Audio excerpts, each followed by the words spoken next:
और इस वक्त लोकसभा में अखिलेश यादव एसआईआर के मुद्दे पर अपना बयान दे रहे हैं, सीधे लिए चलते हैं आपको।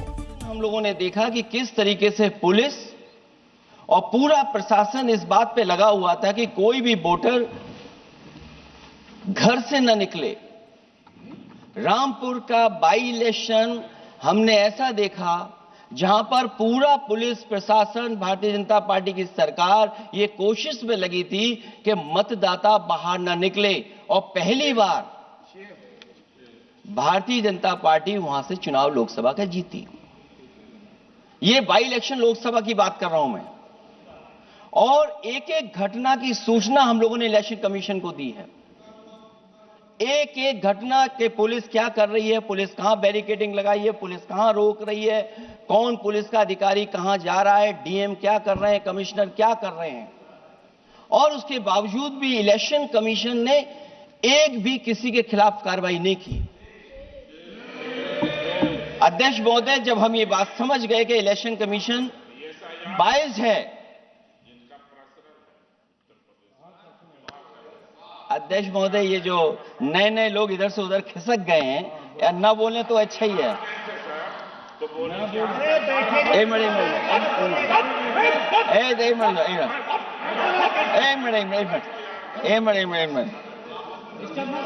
अध्यक्ष महोदय, पर अध्यक्ष महोदय, मेरा ये आग्रह है ये अध्यक्ष महोदय ये कुछ जानते नहीं है। अध्यक्ष महोदय, माननीय सदस्य कुछ जानते नहीं है, ये ना पढ़े लिखे हैं ना कुछ जानकारी रखते हैं। ये मैं ये कह रहा हूं, मैं ये बात इसलिए कह रहा हूं, ये अनपढ़ इसलिए हैं अध्यक्ष महोदय, मैं ये बात इसलिए कह रहा हूं कि जो जो घटनाएं मैं बता रहा हूं, मैंने एक एक घटना इलेक्शन कमीशन को टैग किया है, एक एक वीडियो इलेक्शन कमीशन को दिया है, एक एक पत्र लिखा है इलेक्शन कमीशन को।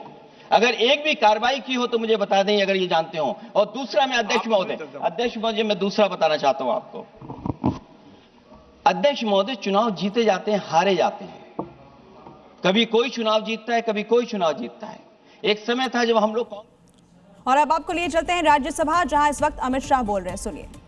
विशेषकर हमारे देश के बच्चे, किशोर, युवा, आने वाली पीढ़ियों तक वंदे मातरम का आजादी के लिए योगदान, वंदे मातरम गान की रचना में राष्ट्रभक्ति और राष्ट्र की संस्कृति के प्रति समर्पण का जो भाव है, उसका आने वाले महान भारत की रचना में योगदान, इसके संकल्प के साथ जुड़ाव, ये सभी चीजों से हमारी आने वाली पीढ़ियां भी युक्त हो। इसलिए मैं आपका और सदन के सभी सदस्यों का हृदयपूर्वक बहुत बहुत अभिनंदन करना चाहता हूं कि आज ये चर्चा यहां पर आकार ले रही है। महोदय, हम सब सौभाग्यशाली हैं कि हम एक ऐतिहासिक पल के साक्षी भी बन रहे हैं और इसमें हिस्सा भी ले रहे हैं। ये महान सदन में जब वंदे मातरम की चर्चा हो रही है, तब कल कुछ सदन सदस्यों ने इलेक्शन कमीशन को, हम लोगों ने शिकायतें की, यहां धांधली होने जा रही है, चुनाव को हराया जाएगा। वहां की सरकार ने मिलकर के किस अधिकारी को पोस्ट करना है, किसको प्रिसाइडिंग ऑफिसर बनाना है, और हम लोगों ने रंगे हाथ पकड़ा लोगों को। एक व्यक्ति को पकड़ा, वो 6 वोट के डाल के आ रहे थे। एक व्यक्ति को पकड़ा जो दूसरी विधानसभा से थे। एक मंत्री जी भाग गए जो हजारों लोगों को लेकर के उस विधानसभा में आए हुए थे। तो ये बातें मैं इसलिए बता रहा हूं कि अगर हमें रिफॉर्म करना है तो रिफॉर्म तभी संभव है जब हमारा इलेक्शन कमीशन निष्पक्ष होगा। इसलिए अध्यक्ष महोदय, मैं कांग्रेस पार्टी के सुझाव से सहमत हूं कि पहला सुझाव उन्होंने दिया है, और हम समाजवादी पार्टी के लोग भी ये मानते हैं कि जो इलेक्शन कमीशन के अपॉइंटमेंट का जो तरीका है, वो तरीका बदला जाए। वो कम से कम ऐसा हो, पारदर्शी हो, निष्पक्ष हो, दिखे कि हमारी भी कुछ भागीदारी है। क्योंकि जो व्यवस्था पहले थी उस व्यवस्था को अगर बदलने का काम किसी ने किया तो भारतीय जनता पार्टी ने किया है। इस व्यवस्था को बदलने का जो सुझाव कांग्रेस पार्टी की तरफ से है, उस सुझाव से हम सहमत हैं। दूसरा सुझाव जो कांग्रेस पार्टी ने दिया है, थोड़े दिनों बाद सुधार आया है कांग्रेस में, इसके लिए हम उनको धन्यवाद और बधाई देते हैं। उन्होंने कहा, और अध्यक्ष महोदय मेरा भी सुझाव है कि इलेक्शन बैलेट पेपर से होना चाहिए, और इसलिए होना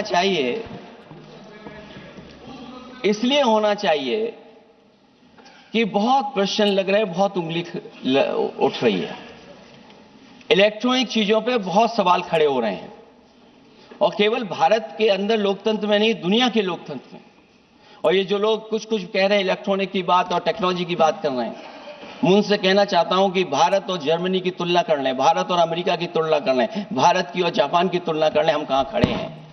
अगर वो संपन्न देश जो टेक्नोलॉजी में हमसे कई गुना आगे हैं, अगर वो स्वीकार नहीं कर रहे हैं ईवीएम, तो आखिरकार हम ईवीएम को क्यों स्वीकार कर रहे हैं। अगर उन देशों में लोकतंत्र है और बैलेट से वोट पड़ रहा है, तो यहां पर भी बैलेट से वोट पड़ना चाहिए। और जो मेरी जानकारी जहां तक पहुंचती है और जानकारी है मुझे, वो जानकारी ये कहती है कि जर्मनी में अगर आप ईवीएम से वोट डालेंगे तो वो अनकॉन्स्टिट्यूशनल माना जाएगा। सोचो, जर्मनी जैसा देश बैलेट पेपर से वोट डलवा रहा है, तो आखिर भारत जैसा देश हम बैलेट पे क्यों नहीं जा रहे।